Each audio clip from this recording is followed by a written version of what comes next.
यज्ञेश्वरं सम्प्रति हव्यकव्यं तथागति लोकसदाशिवो यः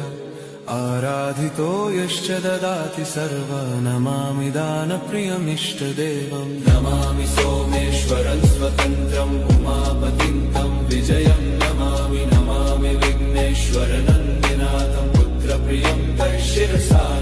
नमामि देवं भवदुःखशोकविनाशनं चन्द्रधरं नमामि नमामि गङ्गाधरमीशमीड्यमुमाधदं देववरं नमामि नमाम्यजादिशपुरन्दरादिसुरासुरैरचितपादपद्मं नमामि देवी मुखवादनान इक्षार्थमक्षित्रितयं यैष पञ्चामृतैर्गन्धसुधूपदीपैर्विचित्रपुष्पैर्विधैश्च मन्त्रैः